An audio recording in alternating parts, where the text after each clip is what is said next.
Dans la performance sportive, le talent et l'entraînement jouent un rôle très important, bien sûr. Mais la capacité de surmonter le stress de la compétition est ce qui différencie les grands champions des autres athlètes.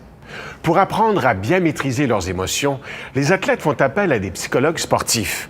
Certains ont même recours au bio-neurofeedback. Il faut au moins 10 ans d'entraînement et de compétition pour bâtir un athlète. Et une fraction de seconde pour l'abattre. Une médaille olympique aujourd'hui se gagne autant par l'entraînement du corps que de l'esprit. Je crois que tous les sports, c'est probablement la chose qui est le plus sous-estimée étant plus jeune. On pense que c'est juste des athlètes, c'est physique. Mais plus qu'on monte dans les niveaux, on s'aperçoit, on frappe des murs et on dit « Oh, il y a beaucoup », puis le problème vient souvent de la tête. Alexandre Bilodeau a 22 ans. Skieur acrobatique de boss, ses premiers jeux, il les a vécus à Turin en 2006. Il n'avait que 18 ans. C'était la sensation de l'heure. Ce jour-là, la pression est terrible. La descente, parfaite. Jusqu'à son atterrissage. Raté. Il le paiera cher, une 11e place. Un coup dur. Je pense que le côté physique et technique était vraiment bien développé, mais le côté mental, à cause d'un manque d'expérience. Quand c'est les premiers Jeux olympiques, des fois, on arrive là, on skie bien, mais on ne réalise pas qu'est-ce qu'on peut faire pour vraiment gérer notre climat interne. Wayne Halliwell, psychologue sportif, a vécu Turin aux côtés d'Alexandre Bilodeau. Il va l'aider à se ressaisir, à s'entraîner mentalement. Visualisation, mots-clés, discours interne, tout y passe.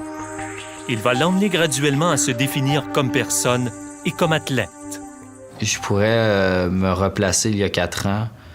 J'aurais dit le ski, c'est qui je suis. Maintenant, je peux plus dire le ski est ce que je fais et non qui je suis. Pour moi, le ski, ça faisait juste partie de moi, puis il y avait juste ça dans ma vie, puis c'était... à une certaine limite, c'était pratiquement un défaut. Puis j'ai réussi à essayer de changer ça. Wayne a réussi à changer ça dans ma tête dans les dernières années. Il va l'aider à écarter de ses pensées Turin et ses expériences passées. Puis le futur et ses médailles qu'il souhaite décrocher, pour se consacrer uniquement au moment présent. Le moment le plus difficile à saisir pour les athlètes, obsédés par les compétitions et les performances. Probablement la meilleure façon d'aider l'athlète d'être dans le moment présent, c'est de focaliser sur son état. Et puis, c'est la respiration qui est formidable pour ça. Les mots-clés, et puis les techniques de neurofeedback, etc., ça aide l'athlète.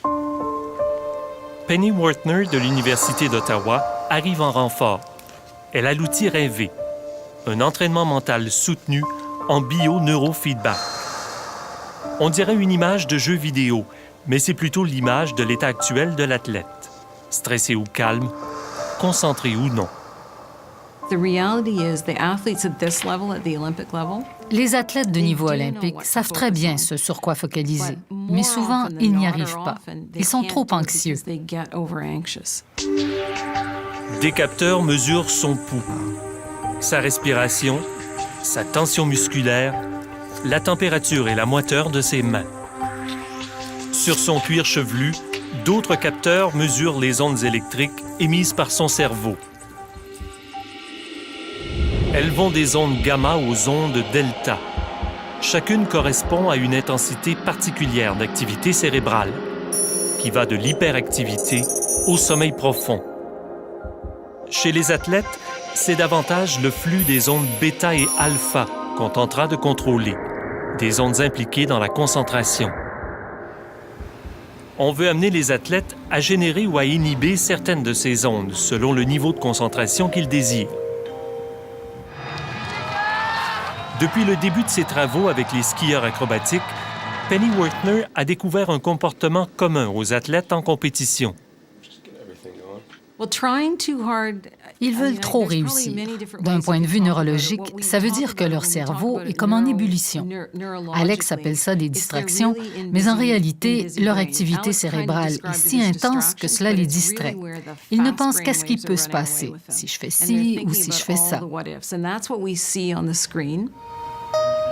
Au départ, Alexandre s'entraîne à arrimer son rythme respiratoire et son rythme cardiaque. Le son de la cloche lui indique s'il y arrive.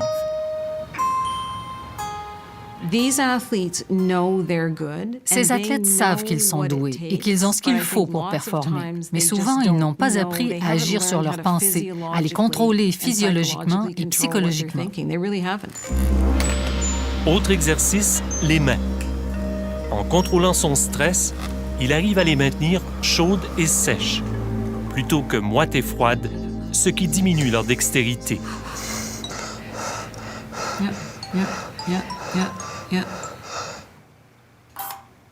Durant des tests plus avancés, on entraîne l'athlète à contrôler simultanément son corps et son esprit.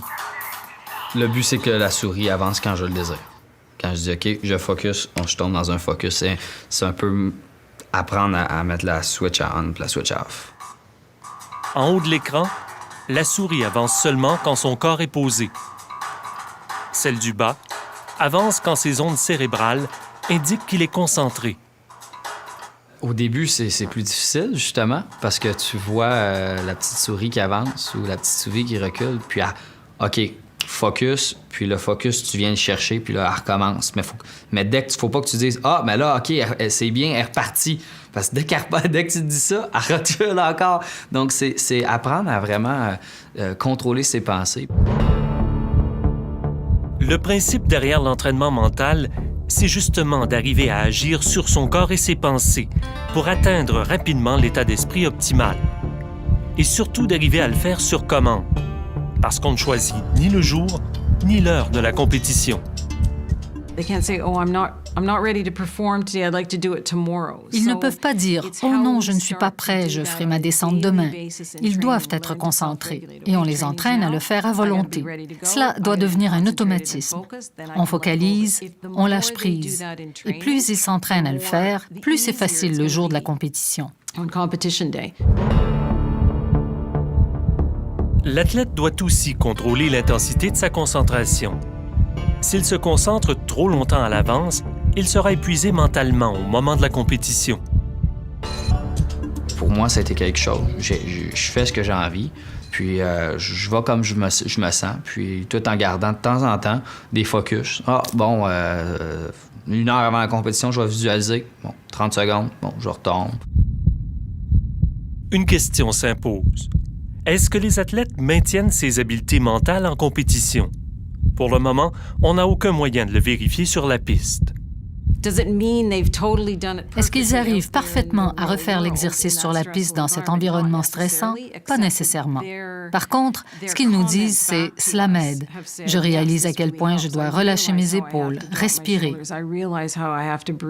Moi, c'était quelque chose qui venait me déranger. Les épaules, je devenais tout crispé, puis même à la limite, j'avais le haut de corps qui descendait beaucoup. Tandis qu'avec la confiance, en étant plus confiant, avec ma respiration au parcours, j'ai réussi à bien lever mon haut de corps. Puis en descendant, c'est un de mes mots-clés, c'est souvent, qui revient assez souvent, c'est tall, soft and calm. Pour dire mon haut de corps, il faut qu'il soit grand, il faut que j'aie un feeling faut que j'aie un sentiment d'être très grand au-dessus de mes skis pour avoir une bonne amplitude avec les genoux. Pour les athlètes, l'impact le plus remarquable du feedback, c'est de vraiment prendre conscience du lien entre son état mental et sa performance physique. You passed the test. J'ai gradué. Une autre façon de voir la préparation mentale, c'est que si les concurrents font seulement la préparation physique, technique et tactique, il ne faut pas de préparation mentale. Moi, j'ai un avantage. J'ai un edge. 4 ans se sont écoulés. 4 ans qui ont permis à Alexandre Bilodeau de développer sa force mentale.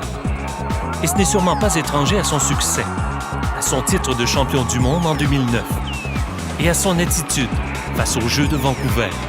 Le feeling que je veux avoir en haut de la piste en 2010, c'est vraiment de dire aujourd'hui, peu importe ce qui va arriver dans le 23 secondes qui s'en vient, j'ai aucun regret.